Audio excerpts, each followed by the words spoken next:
Olá, amigos! Eu sou a Jess, sejam muito bem-vindos ao primeiro vídeo do ano, onde eu vou contar as melhores leituras que eu fiz em 2024.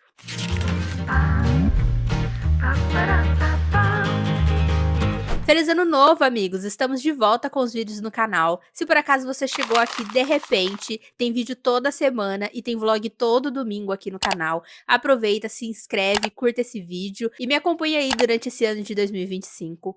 Em 2024 eu li 66 livros, confesso pra vocês que foi uma quantidade bem abaixo do que eu estou acostumada, mas eu sei que 2024 foi um ano particularmente difícil pessoalmente, assim, foi um ano desafiador. Muitas coisas rolaram e isso me impediu de ler o tanto que eu gostaria. Eu sei que é uma quantidade muito boa, que ainda assim é um número legal. Eu não tô querendo falar que é pouco e que quem leu isso não é leitor o suficiente, tá? Mas eu tenho uma média de leitura de 100 livros por ano já faz algum tempo. Então, comparado a isso, eu sei que eu li bem menos. Mas ainda assim, foram 66 livros e eu acho que é um número legal. Eu continuei me esforçando para não deixar a leitura de lado, continuei descobrindo histórias novas, então foi ótimo. E dentre esses 66 livros, eu separei 8. Eu queria fazer 12, como eu faço sempre, mas como eu li menos, eu também tenho menos favoritos. E eu quis ser bem criteriosa, quis reservar esse pódio para livros muito especiais, então agora a gente vai conversar sobre os 8 melhores livros que eu li em 2024.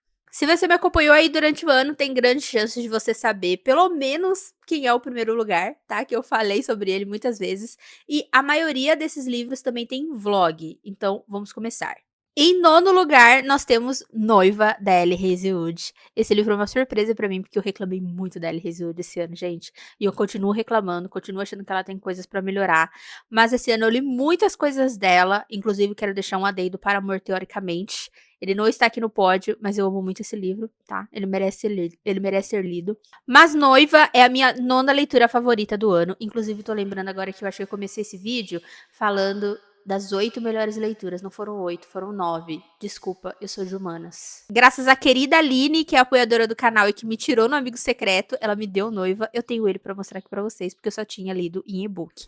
Eu amei muito esse livro. Pra mim, é a estreia da Ellie Hazelwood em sobrenatural, romance sobrenatural, foi muito acertada. Eu amo vampiros e eu amo lobos também.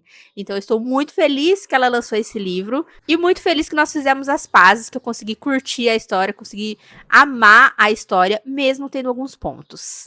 Tem vlog, se eu não me engano, falando sobre esse livro. Eu tô doida pra reler e marcar, passar as marcações que eu fiz no Kindle aqui pro livro físico. Eu adorei os personagens, eu adoro como ela cria personagens masculinos que são muito românticos, que gostam demais dessa mocinha. Eu gosto muito dessa mocinha, me diverti horrores lendo esse livro. E eu lembro que eu comecei lendo ele com a minha amiga Mindy, passei ela, terminei antes dela, porque eu fiquei enlouquecida ali, sei lá, em um dia, 2 dias. De tanto que eu gostei, de tanto que eu não queria parar de ler. Eu estou prontíssima para o segundo livro, estou prontíssima para saber sobre outros personagens, e eu espero que a Ellie não me decepcione. Eu vou seguir lendo essa autora em 2025, o próximo lançamento dela já tá aí, mas Noiva é o nosso nono lugar. Em oitavo lugar, nós temos Divinos Rivais. Vocês vão ver que eu fui uma pessoa muito romântica em 2024. Mais do que eu já sou naturalmente, eu sou pisciana. Divinos Rivais foi maravilhoso. Eu amei demais, demais esse livro. Eu chorei muito lendo o segundo. Eu sei que tem algumas pessoas que não gostam ali de algumas coisas, acham apressado e tudo mais. Eu passarei todos os panos possíveis. Amo meu casal sofredor, que quer apenas se amar, precisa necessariamente se amar o mais rápido possível. Eu amo tudo que acontece nesse livro. Óbvio que tem alguns pontos, a magia, algumas coisas que acontecem, principalmente ali no segundo livro eu achei muito rápido, mas nada tira o brilho desse livro pra mim, ele foi muito especial. Eu amei as cartas, eu chorei tanto nesse quanto no segundo livro, e pra mim ele é uma delícia de ser lido, a escrita é uma delícia acompanhar eles vindo de inimigos para amantes. Na verdade eles nunca foram bem inimigos, na verdade, mas mesmo assim eu amei conhecer essa história, eu amei conhecer esses personagens que são tão lindos, é tão bem escrito, eu amo como eles gostam de escrever, eu amo como isso é importante pra eles, e essa história, esse livro me fizeram muito feliz.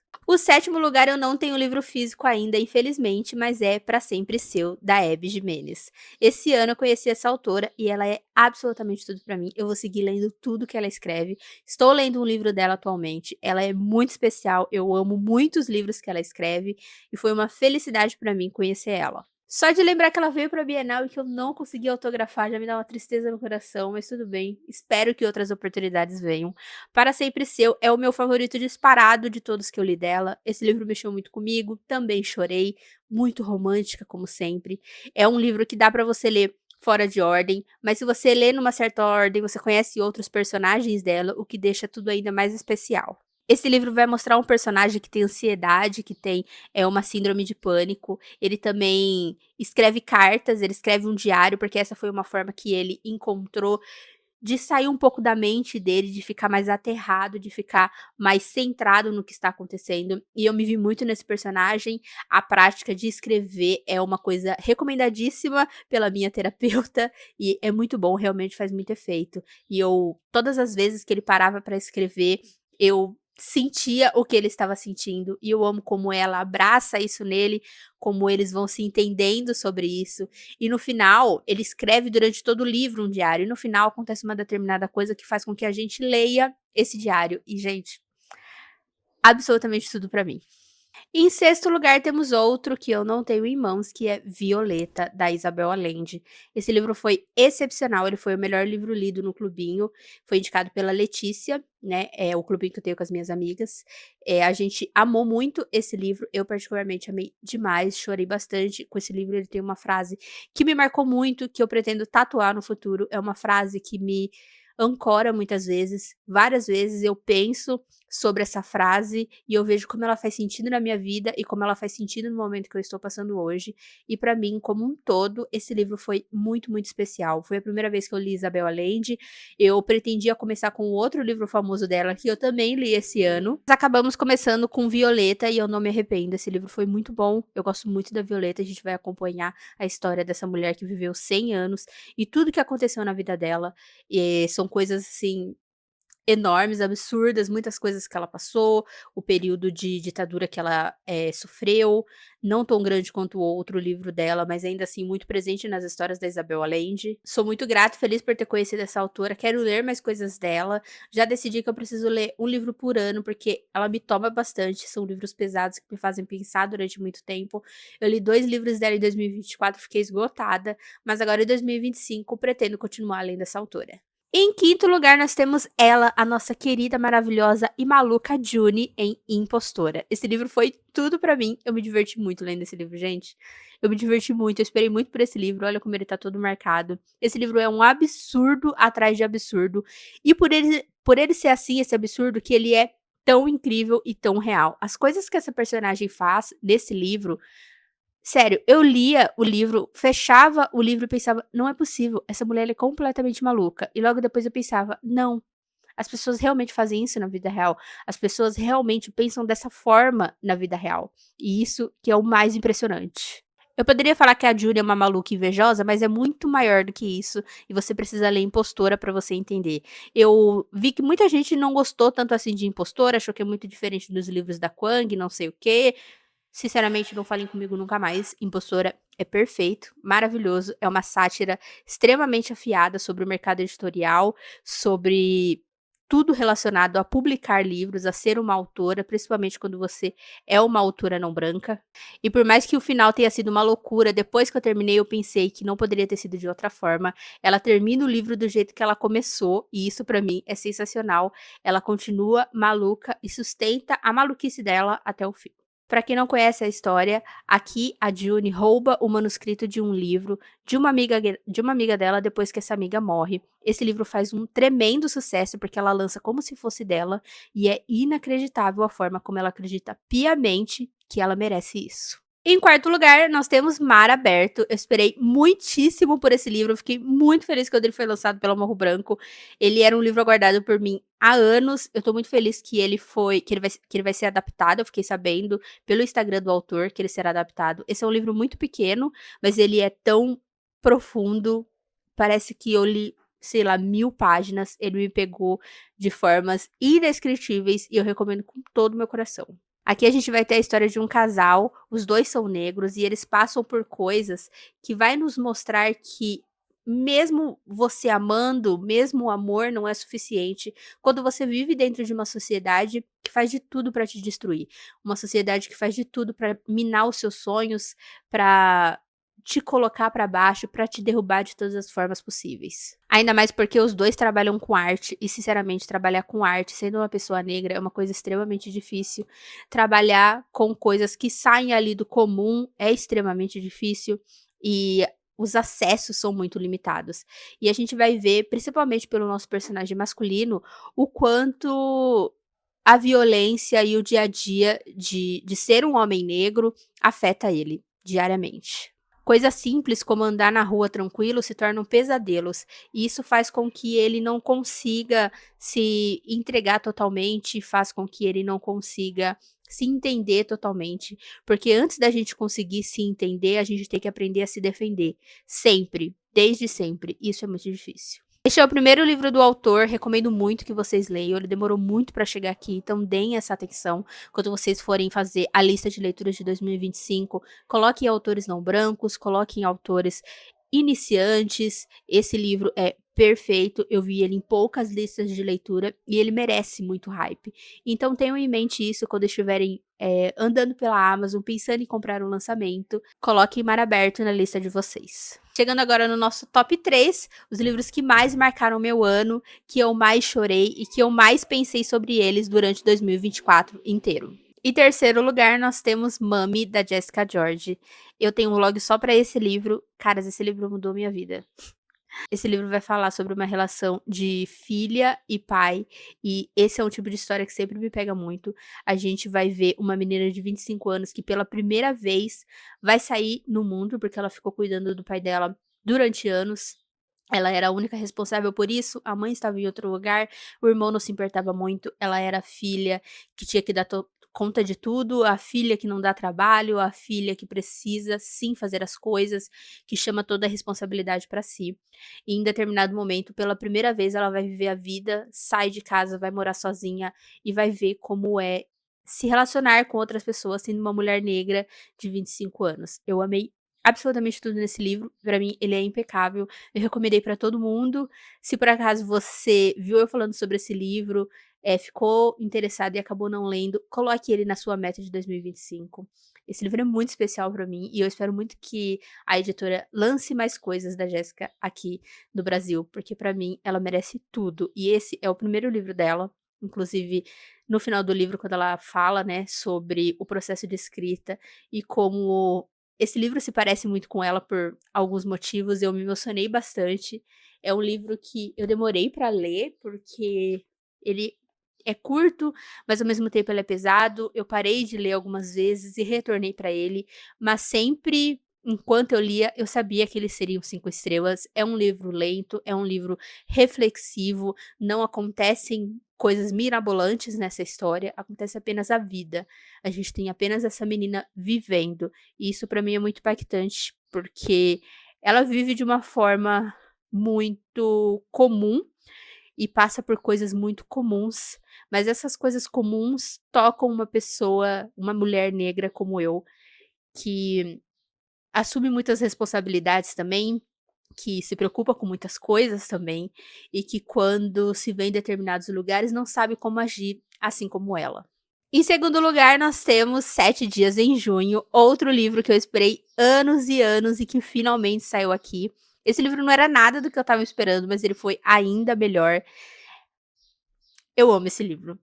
Eu amo esse livro, eu sou uma pessoa muito feliz por ter lido ele, eu sou uma pessoa muito feliz por ele finalmente ter saído aqui, mesmo que a divulgação dele tenha sido péssima, mesmo que a Galera Record não tenha trabalhado ele da forma como ele merecia, em todos os sentidos, ela não trabalhou ele com influenciadores que mereciam, ela não trabalhou ele com qualquer outra forma de divulgação merecida, ele não teve o hype que ele merecia, mas ainda assim estou aqui para espalhar a palavra de Sete Dias de Junho.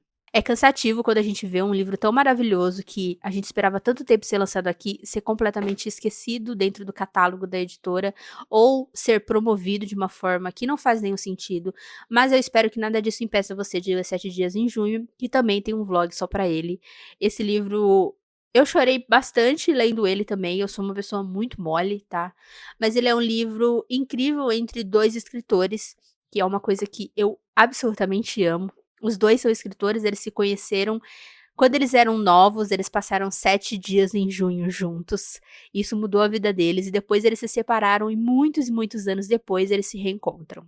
Nesse reencontro eles já são adultos completamente diferentes, têm uma vida completamente diferente, nós somos sim, inclusive tem uma filha que é absolutamente perfeita, mas eles têm novamente 7 dias para passar juntos e ver se eles ainda têm alguma coisa em comum, se o que eles sentiram 7 dias em junho lá atrás realmente foi uma coisa real. Não é um livro de romance, onde a gente vai ver esse casal desbravando e se conhecendo o amor. É um livro pesado, que vai falar sobre violência, violência policial, violência contra pessoas negras, vai falar sobre abuso de drogas, tem bastante disso nesse livro, sobre personagens perdidos que tiveram, assim, vidas arruinadas e terríveis, e o que que eles fizeram com essa vida terrível, o que que eles fizeram com as oportunidades que eles tinham. Tudo isso embalado sim por um romance, embalado sim por um pouco de escrita deles falando sobre a escrita deles, o quanto isso é importante, o quanto isso faz eles felizes. Absurdo de bom toda vez que eu vejo, toda vez que eu lembro que eu vi uma resenha desse livro falando que ele era um livro raso, não era muito aprofundado e uma nota acho que 2, eu tenho vontade de morrer, sinceramente.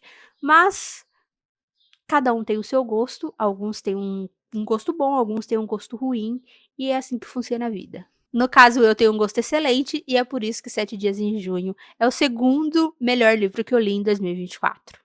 Chegamos ao pódio, e bom, eu não gosto de colocar 2 autores na lista de melhor livros do ano.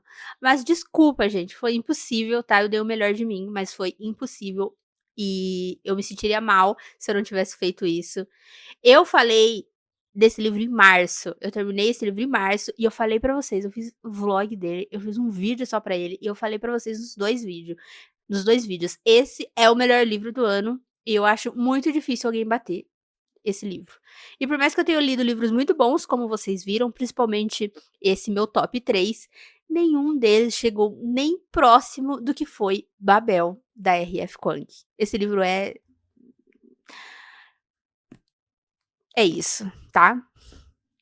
Babel não tem eu não tenho palavras, eu não tenho palavras, eu não sei quando eu vou reler esse livro, quando eu terei essa coragem, mas Babel ele me destruiu em tantos pedacinhos, eu chorei tanto no final desse livro, que eu chegava a soluçar, assim, eu achei que eu ia desmaiar.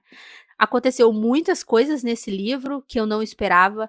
Esse é um livro que eu não esperava. Eu já fui preparada para ser uma história da R.F. Kuang que não teria uma super magia, e sim uma história mais densa, e foi isso realmente que me entregou. Eu entendo que muita gente me disse que esse livro é extremamente lento, que não conseguiu terminar, que o livro não vai para lugar nenhum, mas eu realmente não consigo entender isso. Óbvio que você tem esse direito, mas esse é um livro que te leva para tantos lugares. Como assim ele não vai para lugar nenhum?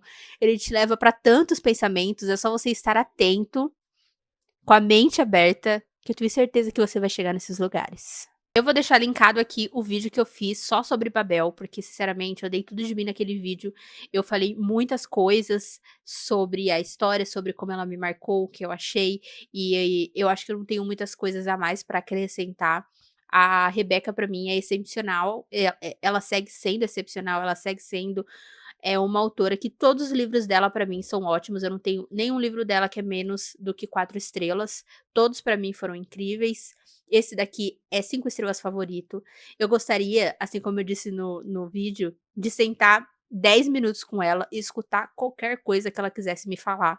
Eu leria a lista de mercados dela, eu leria qualquer coisa que ela escreveu, qualquer pensamento aleatório que ela tenha, que ela decidiu escrever no papel, eu gostaria de ler. A forma como a mente dela funciona, para mim, é brilhante. E a forma como ela traduz isso para um livro é brilhante. Esses 4 personagens que nós conhecemos aqui são profundos, Eles têm motivações diferentes e eles são imperfeitos da maneira que eles são. O final pra mim foi maravilhoso, não poderia ter sido melhor, não poderia ter sido melhor na minha opinião. E mesmo que seja um livro lento, mesmo que seja um livro que vai te demandar tempo, que vai te demandar esforço, ainda assim ele vale a pena. Nem todos os livros serão lidos em um dia, nem todos os livros terão uma linguagem que será absolutamente fácil e tranquila para você ler. Alguns livros demandam esforço, alguns livros demandam que você realmente queira ler aquela história. Ela não escreveu esse livro para ser fácil, em nenhuma situação, não porque ele tem uma grande escrita rebuscada, algo desse tipo, sim porque ele é realmente pesado, porque a gente vai passar muito tempo com esses alunos, eles estão estudando tradução, a gente vai saber muito sobre isso, só que essa história, essas coisas que ela colocou na história, pra mim deixa tudo ainda mais rico, faz a gente entender de onde a gente veio, faz a gente entender como as coisas se iniciaram e o quanto o racismo e a colonização foram coisas absurdas, são coisas absurdas que perduram até hoje. Eu nem sei como eu consegui fazer um vídeo de quase 20 minutos, se eu não me engano, falando sobre Babel, porque pra mim ele é um vídeo é um livro muito difícil de falar. Quando eu fiz um vídeo no TikTok sobre ele, muita gente me perguntou sobre o que é, e é muito difícil pra mim resumir em um vídeo no TikTok rapidinho o que é Babel, sobre o que fala esse livro. Eu sei que essa não foi uma experiência pra todo mundo, que nem todo mundo amou, tanto assim, mas pra mim ele é o melhor livro da R.F. Kuang, ele é o melhor. Eu estou ansiosíssima pelo próximo que será lançado, esse ano, acho que no fim do ano provavelmente a Intrínseca vai trazer, eu vou conseguir lendo tudo que ela escreve, mas até o momento Babel é o melhor livro dela pra mim, gosto muito de Guerra da Papoula, gosto muito de Impostora, mas Babel está num patamar muito acima desses, ele conversa muito comigo, ela foi muito corajosa nesse livro da forma como ela também foi nos outros que ela escreveu, eu acho que isso é uma característica da autora, e eu acho que tudo que ela se propõe a fazer, ela faz muito bem. Gosto dos detalhes que a gente fica sabendo sobre esse livro, dos detalhes também que a gente não sabe, tem coisas que a gente não vai descobrir nesse livro, eu também acho isso sensacional. Eu gosto de personagens que são completamente detestáveis aqui, porque esses personagens são reais, eles mostram como as pessoas de fato são. Amo todo o conhecimento que ela trouxe para esse livro, eu aprendi muita coisa com ela, eu aprendi muita coisa além desse livro, muita coisa que nem passava pela minha cabeça. Eu percebo o tamanho do esforço e dedicação que ela colocou para criar essa história. Não é à toa que quando ela lançou lá fora esse livro foi um puta rebuliço, um monte de gente, pessoas brancas, se sentiram extremamente ofendidas lendo esse livro, como se a culpa fosse delas, e sim, a culpa não foi sua culpa ter começado isso, mas é sua culpa continuar com isso. Todo mundo pode fazer um pouco para uma mudança, e eu acho que as pessoas que não fazem se sentiram ofendidas e isso me deixa muito feliz. Desde março ele segue invicto e mesmo se eu tivesse lido livros, sei lá, que eu tenho certeza que vão ser incríveis, como Palavras de Radiância, ainda assim, amigos, eu tenho certeza que Babel seria o primeiro lugar. Desde sempre, ele seria o primeiro lugar do meu pódio. Fiquei muito feliz dessa lista de melhores do ano. Como sempre, eu sigo fazendo leituras diversas, autores diversos de etnias diversas, histórias de romance, histórias mais complicadas. Eu sigo lendo um pouco de tudo, e isso me faz muito feliz e me enriquece como leitora, e é uma coisa que eu quero continuar fazendo para sempre. Esses então foram os meus 9 livros favoritos de 2024. Eu já falei um monte, o sol já até abaixou, a iluminação até ficou diferente, mas eu espero que vocês tenham gostado. Me digam aí quais livros marcaram o seu 2024, se a gente combinou em algum livro aqui dessa lista. Muito obrigada por ter assistido, mais uma vez um feliz 2025, espero que as leituras desse ano sejam incríveis para vocês, tenham em mente em fazer uma lista de leitura diversa, tenho em mente em sair da bolha, ler coisas diferentes, se desafiar, porque tenho certeza que vai valer a pena e que isso vai fazer você, leitor, se sentir muito mais feliz no final do ano, quando você for contabilizar as leituras que você fez. Um obrigado especial aos apoiadores, vocês são tudo pra mim. E é isso, a gente se vê no próximo vídeo. Tchau!